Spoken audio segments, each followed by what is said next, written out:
Entonces, comenzamos nuevamente una serie, un nuevo libro. Libro de Eclesiastés.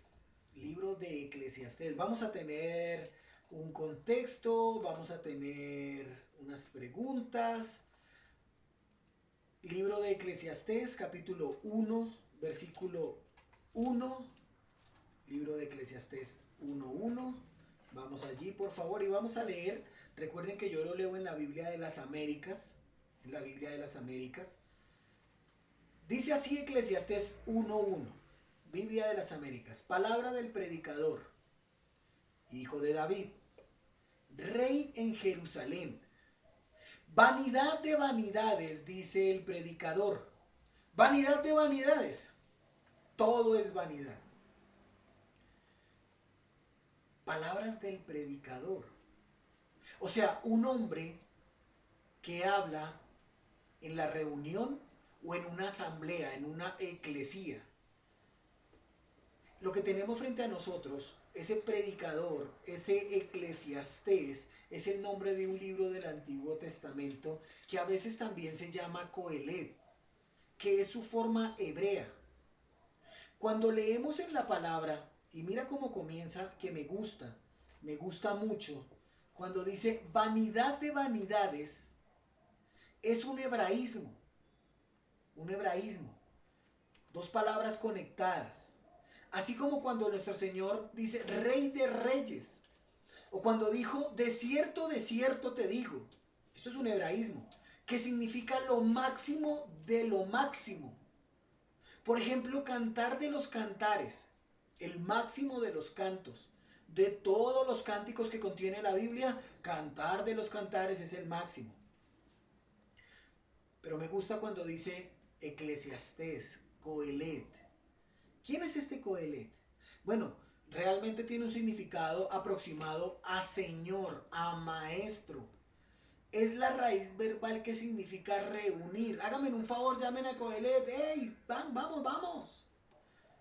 Es el que convoca una reunión para hablarle. La otra palabra es una alternativa que dice que es un líder de la asamblea. Es ese señor maestro, el rey. Entonces, ¿quién es nuestro Coelet? ¿Quién es nuestro maestro? En el versículo 1:1 y en los capítulos que vamos a ir más adelante, se refiere claramente a un solo hombre, Salomón. Salomón. Pero dice, bueno, pero es que realmente si dice hijo de David, rey en Jerusalén, bueno, pudiera referirse a cualquiera de la línea del rey David. No obstante, aunque se evita el nombre de Salomón, sabemos que él es la persona que escribió este libro que va a ser objeto de nuestro estudio de aquí para adelante. Quien escribe nos está presentando la enseñanza real en la tradición como comienza Salomón.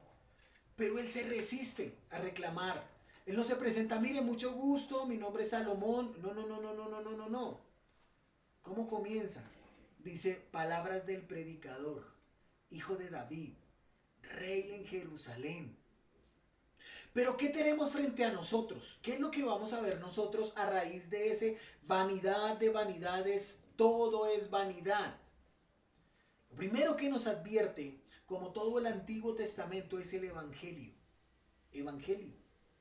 Toda la palabra de Dios es evangelio, es cristocéntrica. Entonces nos advierte que fe está siempre en contraste con vista.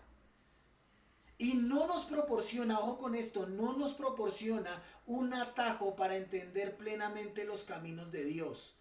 Fe versus vista. Lo que Eclesiastés nos va a enseñar a nosotros no es toma el atajo más sencillo, el camino más fácil, por el contrario.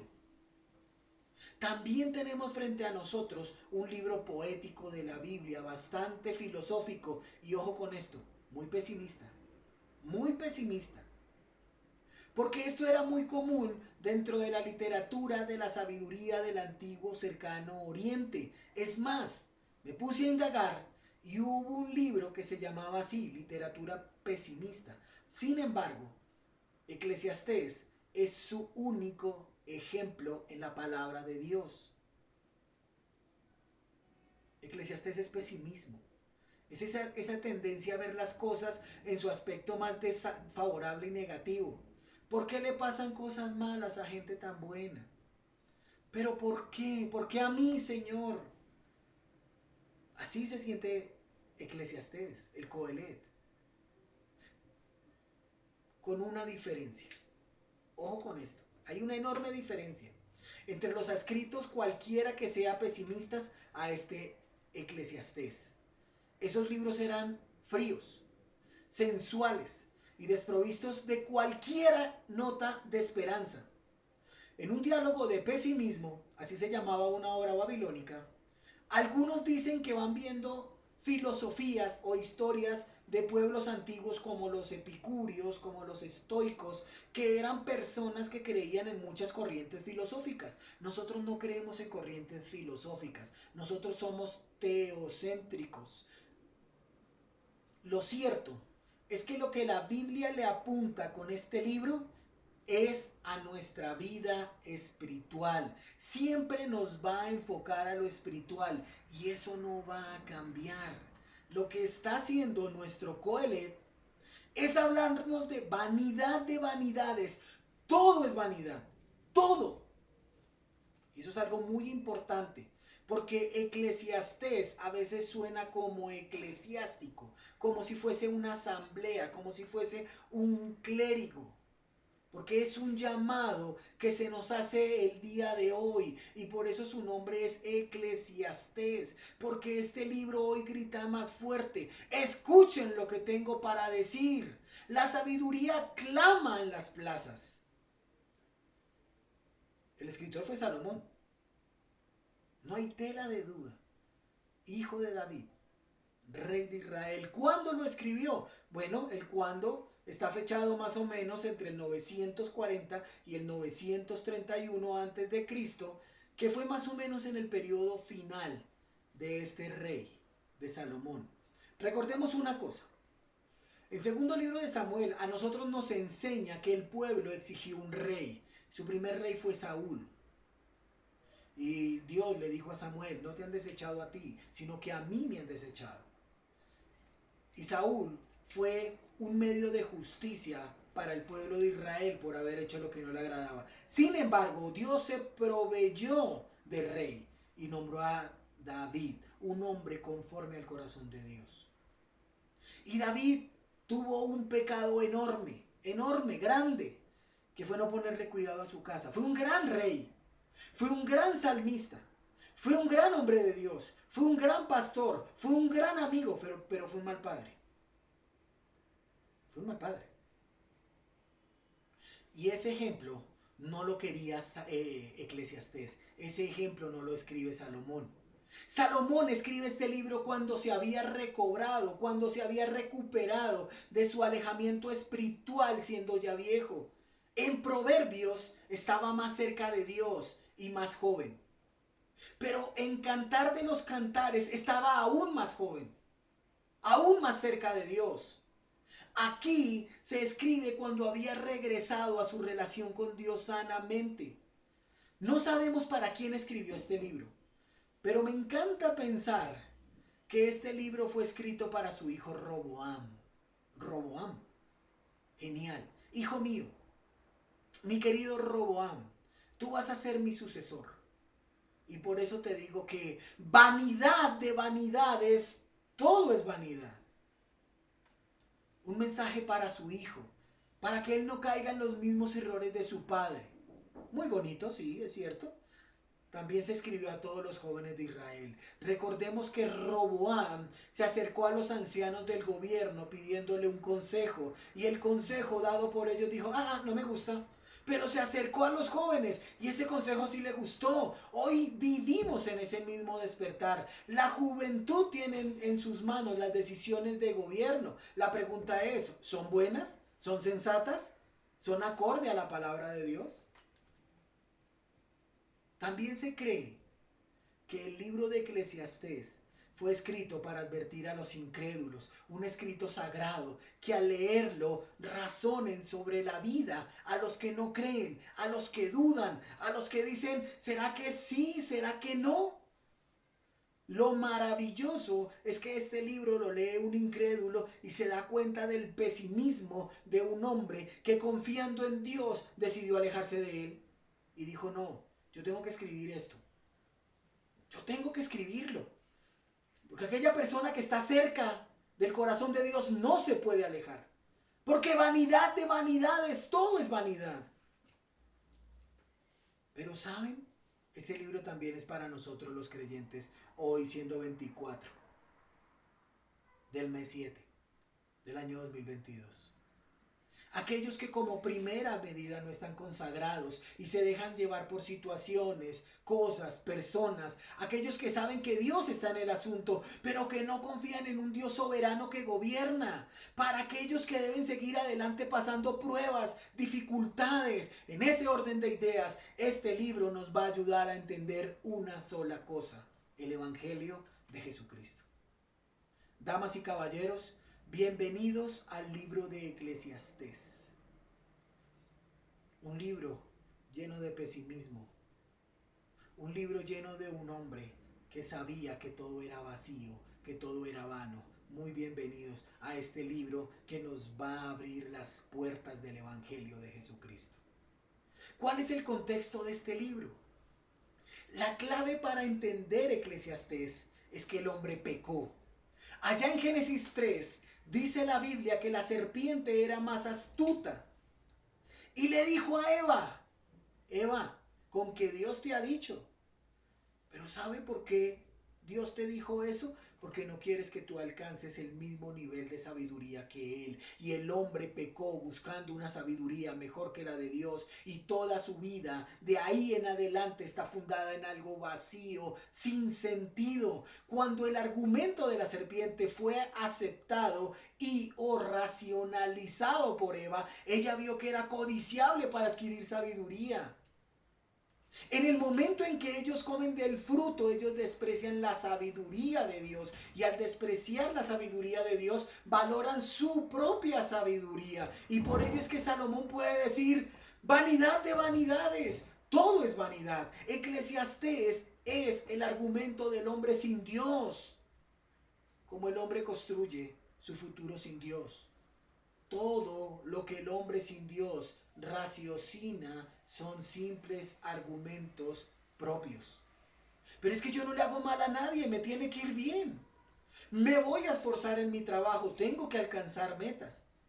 Invierto un buen capital aquí y tengo que ganar rentos. Pero Dios dice, vanidad de vanidades, todo es vanidad. Ah, usted me está diciendo que trabajar es malo, que invertir es malo.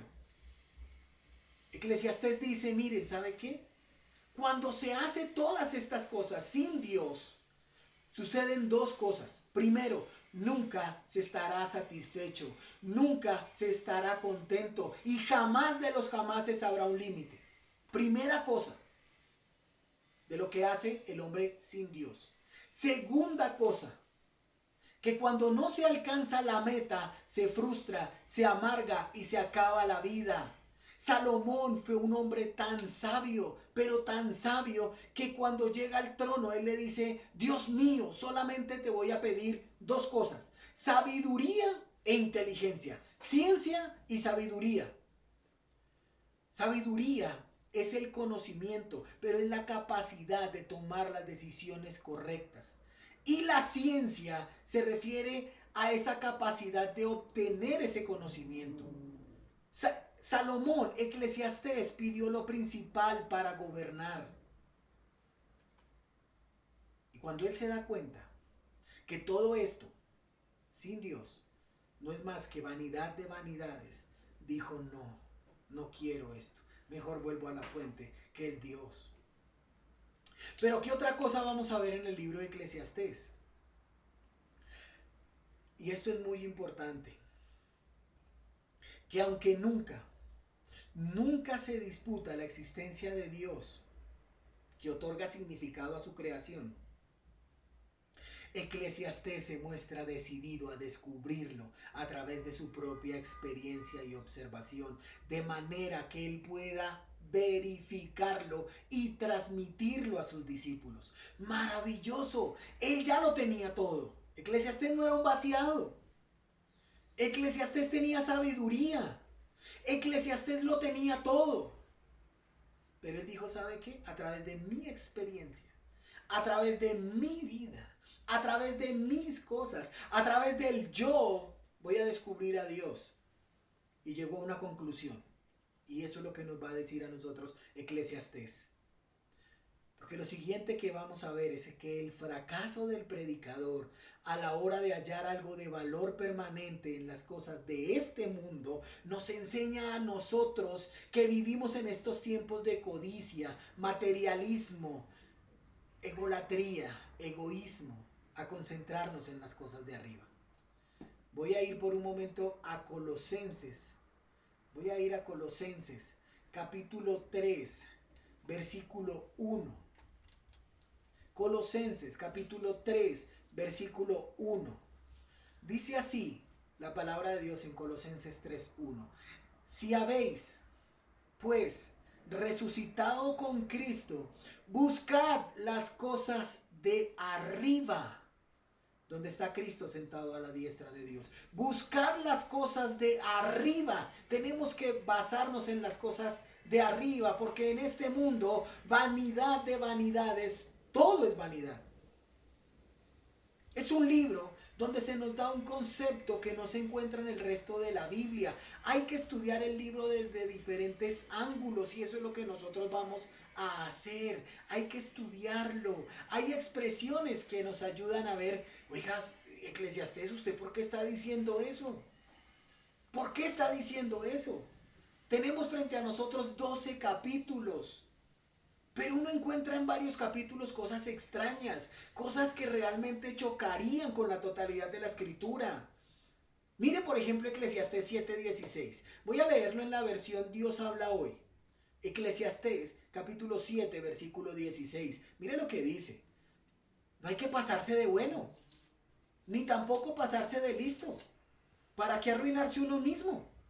¿Cómo así, Eclesiastés, que no pasarse de bueno, ni tampoco pasarse de listo? Es un ejemplo cuando toda la palabra de Dios habla de justicia.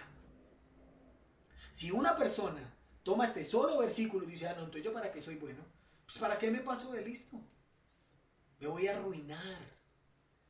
Se dice mucho acerca del libro de Eclesiastés, de aquellos que lo leen, por eso es necesario esta tremenda introducción. El que lee sin entender bien la totalidad del pesimista Eclesiastés, es como si viera que la vida no vale nada. U otras cosas que se malinterpretan. Por eso debemos estudiar la Biblia en su totalidad. Lo que realmente quiere el predicador, nos quiere enseñar hoy es que todo es vanidad, que todo es vacío, que todo es jactancia, que todo es presunción sin Cristo. Porque también el mismo libro, el mismo Eclesiastés te dice a ti, oye, gózate la vida. Aprovecha las circunstancias. Cuando todo te vaya bien, disfrútalo. Pero también Eclesiastés nos dice algo que es maravilloso. Dice que todo va al polvo de donde salió y vuelve el desánimo.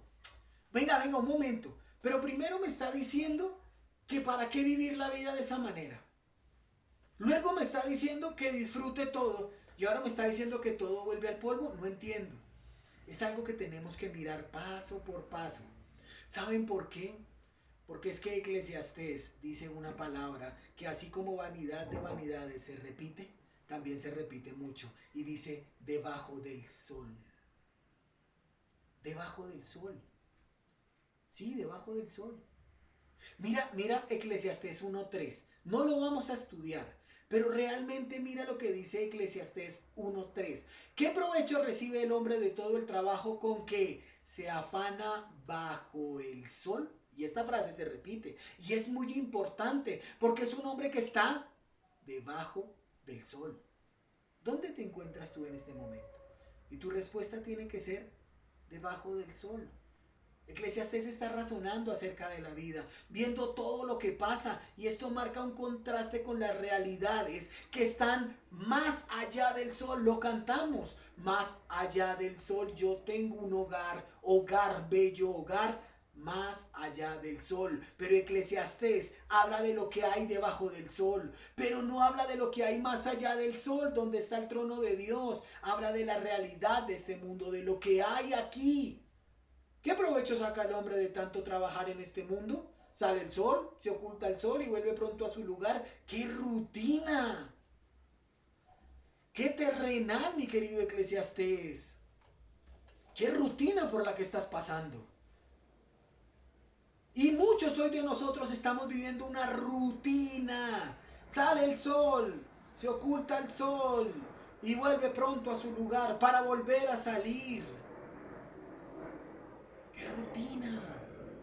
Son frases predominantes que nos van a ayudar a descubrir esos tesoros tan grandes que un hombre como Eclesiastés, guiado bajo el Espíritu Santo de Dios, nos quiere decir hoy. Vanidad de vanidades y debajo del sol. Y saben, hay un verbo que se repite muchísimo en este libro y es miré o mirar. ¿Saben por qué? Dice Eclesiastés, vanidad de vanidades, todo es vanidad y todo debajo del sol. ¿Y sabe yo qué hice? Miré todo lo que hay a mi alrededor y me di cuenta que todo lo que está debajo del sol es vanidad de vanidades, todo. Va a haber un vacío, va a haber un inconformismo, no va a estar tranquilo, no se va a sentir bien, porque todo lo que está debajo del sol es vanidad de vanidades. Eclesiastés es una parte de la revelación progresiva. Ya vimos que su contexto está en Génesis 3. Porque es que allí no se menciona mucho acerca de la inmortalidad del alma. En Eclesiastés vamos poco a poco, porque se está hablando de lo material, de lo que él vio. Por eso en Eclesiastés 3, capítulo 3, versículo 21 dice, ¿quién puede asegurar que el espíritu del hombre sube a las alturas de los cielos? ¿Cómo así, Eclesiastés? ¿Cómo me va a decir usted eso? ¿Y entonces para dónde va? ¿Y sabe? Está tan llevado este hombre que compara el espíritu del hombre con el espíritu del animal. Mucho animal. ¿Cómo va a ser esto? Pero ojo, Eclesiastés es un hombre guiado por Dios mismo para que ponga estas palabras. Con sus ojos materiales, las personas no ven salir el alma, solo ven que el cuerpo ya no respira, porque estos ojos materiales no son capaces de ver eso. Lo que tenemos que creer es por fe, que realmente cuando el hombre muere va a Dios quien se lo dio. Por eso dice miré muchas veces. ¿Saben? Otra frase que vamos a estar mirando mucho es dije yo en mi corazón. Dije yo en mi corazón. A mí me encanta esta frase. Y la mejor ilustración que tengo de dije yo en mi corazón es cuando Natán se acerca a David. Y David le dice, Natán, quiero hacer el templo. Y Natán le dice, mi hijo, haga todo lo que su corazón le dicte. Usted es un hombre conforme al corazón de Dios, usted es un hombre guerrero, usted aparte de eso tiene todos los recursos, hágale, papá. Hágale, haga lo que su corazón le dictamine. Y en la noche se le presenta a Jehová de los ejércitos, a Natán, y le dice, no, David no me va a construir casa, vaya y se lo dice. Esos que te dicen, sigue tu corazonada, no le hagas caso. Haz lo que tu corazón te dice. Tengo un pálpito, no le creas. Creámosle única y exclusivamente a la palabra de Dios. Por eso el Eclesiastés dice, dije yo en mi corazón, él solo pensó en sus propios pensamientos. Las conclusiones del autor es que solo está viendo lo material, nunca lo espiritual. Nunca lo espiritual. Lo cierto de todo esto es que a la luz de todo, miren, y este va a ser nuestro eslogan. No es el título del sermón, es nuestro eslogan. Vanidad de vanidades, todo es vanidad, pero Cristo es el camino, la verdad y la vida. Y esto es lo que nosotros tenemos que entender. Vanidad de vanidades, todo es vanidad, pero Cristo es el camino, la verdad y la vida. Si nosotros comprendemos que realmente Cristo es el camino, Él nos va a direccionar. Si realmente nosotros entendemos que Él es la verdad, Él nos va a guiar. Y si realmente asimilamos que Él es la vida, lo que pase en nuestro haber sencillamente va a ser guiado por un Dios que gobierna, y esto va a aparecer cantidad de veces. La idea del autor es que a la luz de que todo es vanidad de vanidades, es un error dedicar la vida tan solo a las cosas de aquí. Nosotros vivimos en este mundo, pero no somos de este mundo. Esta chica Walker no habla el mismo idioma de nosotros. Ella habla bien. Nosotros hablamos el idioma extraterrestre. Nosotros somos los primeros extraterrestres porque nosotros no somos de aquí. No somos de acá. Nuestra ciudadanía está en los cielos, en donde esperamos a nuestro Señor y Salvador Jesús de Nazaret. Él mismo, eso dijo los ángeles allí en Hechos 2, este mismo Jesús, a quien ustedes vieron irse, a sí mismo regresará. Nosotros vivimos en este mundo y necesitamos lo material. Claro que sí. Pero lo malo es dedicarse solo a eso. Debemos entender lo espiritual. Sabemos que tenemos necesidades, pero nuestra vida no es eso. Nuestra preocupación debe ser adorar a Dios. Aunque estemos inmersos en este mundo, en circunstancias difíciles, en necesidades. Pero no solo debemos pensar en lo material, debemos persistir en lo eterno. Vanidad de vanidades. Todo es vanidad. Significa que todo es una vaciedad, una simpleza, que es algo poco inteligente, que es absurdo, que es algo sin valor, sin importancia, sin interés. No te va a satisfacer plenamente. Ay, pero es que si viera yo lo que tengo, eso me satisface. ¿Por cuánto tiempo? ¿Por cuánto tiempo? ¿Realmente por cuánto tiempo? En cambio, Dios satisface eternamente y en este mundo para siempre. Y eso es lo que nosotros debemos entender. Para siempre. Pero es que usted no sabe por lo que yo estoy pasando. Usted no sabe la aflicción que yo estoy en este momento. Usted no sabe por las que me estoy. No lo sé. Dios sí. Y por eso dice, te puse a ti en esa prueba porque sé que tú la vas a poder afrontar. Pero mírame a mí. No quites tu mirada del Creador. No quites tu mirada del Hacedor de milagros. No quites tu mirada de Él. No la quites. Porque mi querido Pedro caminó sobre las aguas mientras sus ojos se fijaron en el Señor Jesús. Cuando Pedro miró las circunstancias, miró para arriba la tormenta, miró para abajo el mar, se ahogó. Se hundió. Dios satisface eternamente en este mundo. Vamos por favor, por un momento, a Eclesiastés, capítulo 12, último capítulo de Eclesiastés, porque ahí está la clave de todo Eclesiastés. A mí me gusta empezar de atrás para adelante. No. Porque es que 12:13, Eclesiastés, capítulo 12, versículo 13. Porque es que después de decir más de 36 veces que todo es vanidad, después de hacer un análisis para decir que vi que todo es vanidad, este versículo es el que nos enseña a nosotros por qué está escrito. Mire lo que dice. La conclusión, después de vivir una vida alejada de Dios, después de hacer lo que a mí se me dio la buena voluntad de hacer, después de obtener todo lo que obtuve, la conclusión, cuando todo se ha oído, es esta: teme a Dios, guarda sus mandamientos, porque en esto concierne, dice la Biblia de las Américas, pero la Reina Valera 1960 dice, porque esto es el todo del hombre, porque Dios traerá toda obra a juicio juntamente con toda cosa encubierta, sea buena o sea mala. El fin de todo discurso oído es este: teme a Dios y guarda sus mandamientos, porque esto es el todo del hombre. Vanidad de vanidades. ¿Y cuál es la conclusión? Teme a Dios y guarda sus mandamientos. Y por eso la palabra todo, el fin de todo, todo es el contraste de la vanidad. Ese todo es el contraste de la vaciedad. Ese todo es el contraste de una vida sin Dios, de una vida simple, de una vida sandez, de una vida efímera. Lo que sí es el todo es temer a Dios y ser piadosos. Lo que dice es que cuando uno no tiene su esperanza en Dios, todo es vanidad. Lo que importa es ser temeroso de Dios. Una persona que ama a Dios, las cosas de Dios, los asuntos de Dios, entiende que las cosas de Dios son eternas y vive en esa realidad y camina bajo el gobierno absoluto de Dios. Vanidad de vanidades. Todo es vanidad, pero Cristo es el camino, la verdad y la vida. Gloria a Dios. Gloria a Dios. Debemos ocuparnos en lo eterno, pensando en lo eterno, en mi relación con Él. Las adversidades no van a cambiar. Yo puedo estar destruido, destrozado, llevado, pero mi relación con Él no puede cambiar.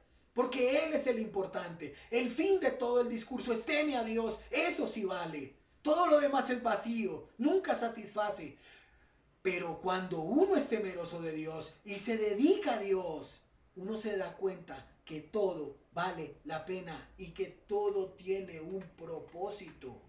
Sí, eso que estás pasando, sí, eso que está sucediendo en tu vida tiene un propósito. Yo te aseguro, bajo la autoridad de la palabra de Dios, que si eso no estuviera sucediendo en tu vida, no estaríamos aquí. No estaríamos aquí. Pero como está esa situación adversa, estás buscando palabra de Dios. Te alabamos, Señor. ¿Cómo no lo vamos a alabar? Él es Dios. Él sabe por qué. El mundo es vanidad de vanidades y Cristo es el camino, la verdad y la vida. Esto debemos recordarlo todos los días. Pero ¿por qué el mundo es vanidad de vanidades? ¿Qué nos propone el mundo? ¿Y qué nos da como vanidades? Y en su contraparte, cómo Cristo es el camino, la verdad y la vida. Pero venga, ¿por qué Eclesiastés escribe eso? Que vanidad de vanidades, todo es vanidad. Y luego dice que Cristo es el camino, la verdad y la vida. Vamos a responder esto con tres cosas que el mundo, la carne, el yo y la palabra de Dios nos dice. Y eso lo vamos a ver durante todo el libro. La vanidad del mundo, número uno. La vanidad del mundo. Nada, nada, por favor, miren, nada del mundo puede proporcionar la verdadera felicidad. Puede haber un goce efímero, un goce fugaz, algo momentáneo, pero nada te proporciona la verdadera felicidad. Solo Cristo te proporciona esa verdadera felicidad.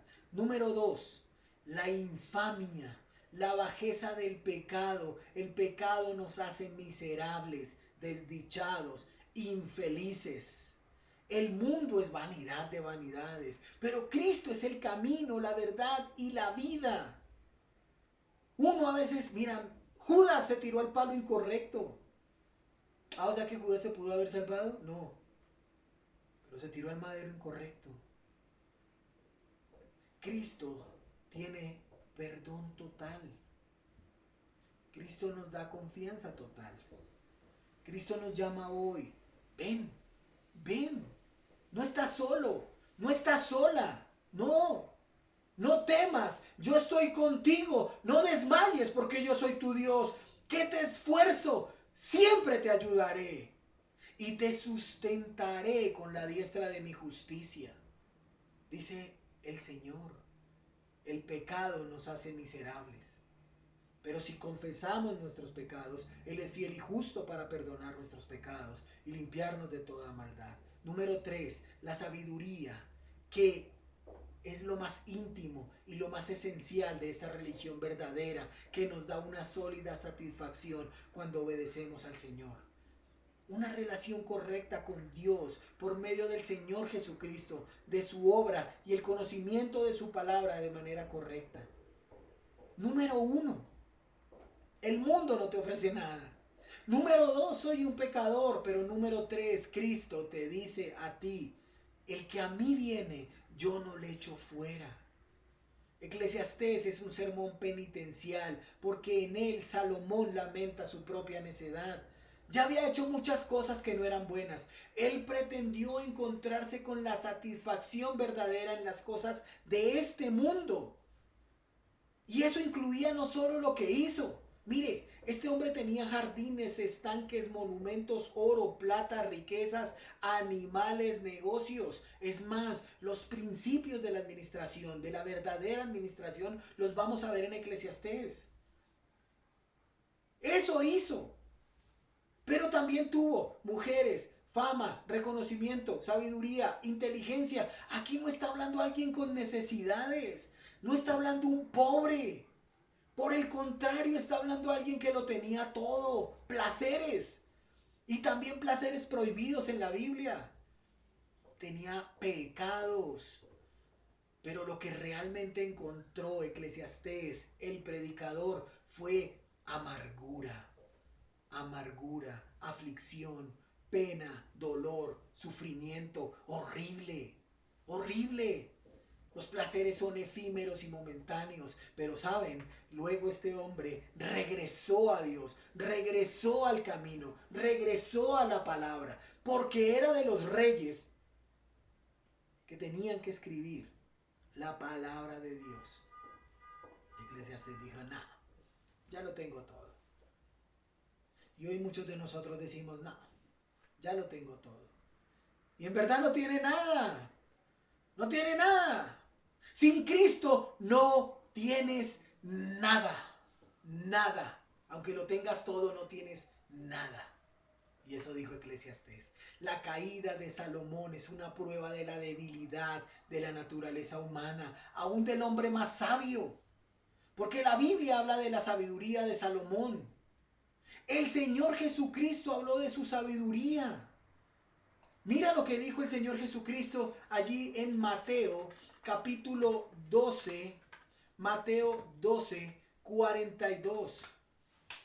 Dice así la palabra de Dios.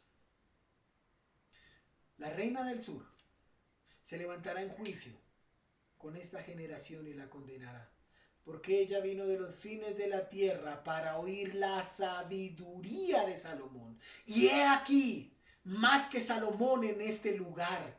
Hermanos, Salomón tenía mucha sabiduría, pero Cristo dice, he aquí, más que Salomón en este lugar. ¿Estás pasando una situación difícil? He aquí, hay más que sabiduría en este lugar, porque Cristo es el camino, la verdad y la vida. Y vanidad de vanidades, todo es vanidad. Todo es vanidad. Pero aquí hay más de Salomón en este lugar. Y ese hombre que Dios hizo tan sabio, también tenía una debilidad en su naturaleza humana. Débil, entregado al pecado, como cualquier ser humano. Pero después, cuando se reconcilió con el Señor, escribe este libro. Mis hermanos, yo quiero y siempre me ha gustado esta ilustración. Pero a Salomón le hizo más daño las riquezas que a Job la pobreza en la cual cayó. La riqueza puede ser más dañina que la misma necesidad. Y si no, pregúntale a Job en medio de su prueba, de su pobreza, de su aflicción, de su enfermedad. Pero Job encontró una de las verdades que jamás había entendido como creyente, quien al caer en pobreza se elevó enormemente en su madurez espiritual y dijo, de oídas te había oído, pero ahora mis ojos te ven. Yo sé que mi Redentor vive y Él se levantará y me defenderá. La necesidad lo lleva a uno más a Dios que la riqueza. Y ojo con esto, no es que la riqueza sea mala. Si alguien piensa que la riqueza es mala, entréguemela a mí, yo sabré cómo administrarla. Pero es más fácil que una persona en necesidad busque a Dios que un rico entre al reino de los cielos. La riqueza de este mundo ciega lo espiritual. Nada, ninguna cosa de este mundo debe ser obstáculo para la persona que busca a Dios de todo su corazón. Nada. Porque vanidad de vanidades, todo es vanidad. Pero Cristo es el camino, la verdad y la vida. Otro versículo que tenemos que resaltar es uno que se encuentra en 7:14. Dice, vuelvo y lo leo en la versión Dios habla hoy, dice, cuando te vaya bien, disfruta ese bienestar. Pero cuando te vaya mal, ponte a pensar que lo uno y lo otro son cosas de Dios. Y que el hombre nunca sabe lo que ha de traerle en el futuro. Si estás pasando un buen momento, gózate en él. Pero si estás pasando un mal momento, gózate en él. Si alguno está triste, si alguno está afligido, ¿qué dice la Biblia? Ore. Pero si está contento, ¿qué dice la Biblia? Cante. Debemos fijarnos bien en lo que el autor quiso decir, y es la clave en la interpretación de todo lo que está en el libro. Es el corazón de la interpretación de este libro. Si estás ganando bien, gózate de lo que estás ganando. Si estás sano, gózate de la salud. Porque no va a ser así todo el tiempo. Llegará un día en las enfermedades. Llegará un tiempo de escasez. La enseñanza de este texto es que todo lo que ocurre, bueno o malo, Dios lo manda o lo permite. El hombre no puede contar con nada, ni puede adivinar nada que le esté reservado. Y esto nos lleva a confiar en Dios, cada día en su misericordia, en su bondad. Dios nos bendice cada día, pero no estamos exentos de días difíciles, de días tristes. Pero en todos ellos está la mano de Dios. Pero es que yo no salgo de una para meterme en otra. Para mí los días más difíciles son los terminados en ese. Pero ahí está la mano de Dios.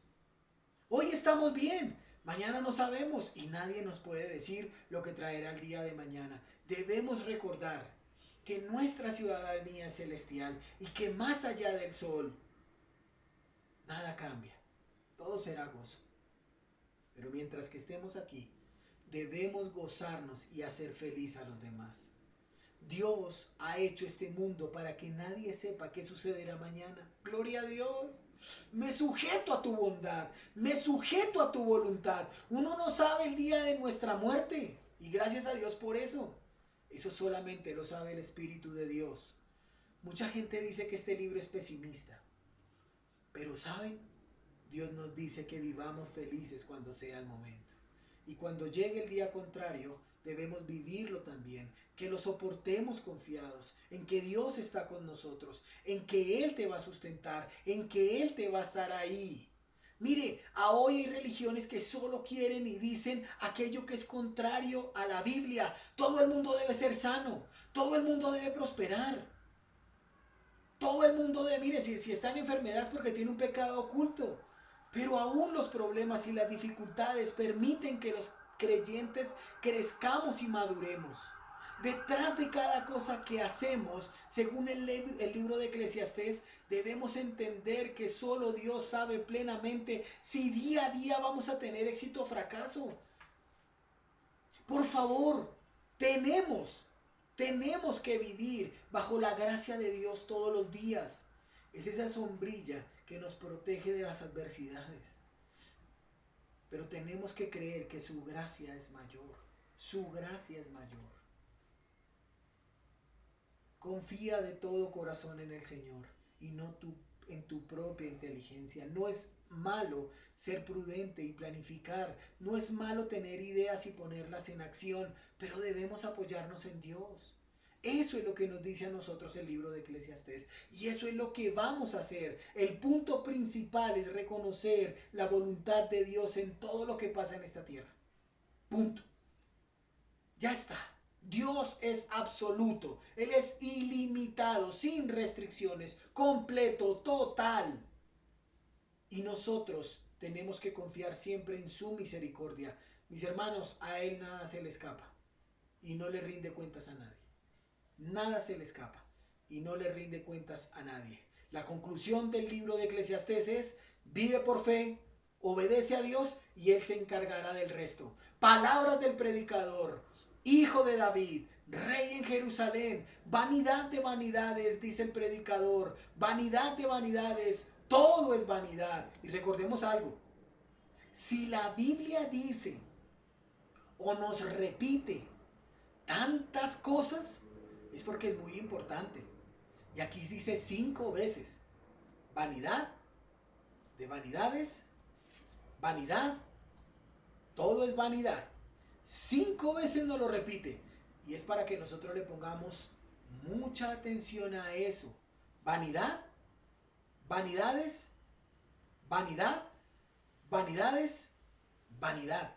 Pongámosle mucha atención, porque lo que nos quiere decir es que la repetición de lo mismo nos tiene que llevar a entender de que así como Dios le mostró a Job, un hombre justo, que él era un pecador ante los ojos de Dios, a Eclesiastés Dios le muestra que el hombre más sabio es el más insensato ante los ojos de Dios. Debemos recordar que el punto de vista del predicador es debajo del sol. Él solo está pensando en el devenir, en el ocurrir de este mundo. Mis hermanos, no debemos caer en eso mismo. Vanidad de vanidades. Todo es vanidad. Gracias, Señor. Oremos. Amado Dios, Padre Santo, gracias. Gracias por todo lo que nos das. Gracias por todo lo que haces. Gracias, Señor, porque tu inmenso amor es para siempre. Padre, sella estas palabras. Espíritu Santo, sella estas palabras en nuestras vidas. Tenemos delante de nosotros el mejor libro para enseñarnos que todo es vacío, que todo es vanidad, pero que solamente Cristo es el camino, la verdad y la vida. Gracias te damos, mi buen Dios. En Cristo Jesús oramos. Amén y amén. Muchas gracias, mis hermanos. Dios los guarde, Dios los bendiga.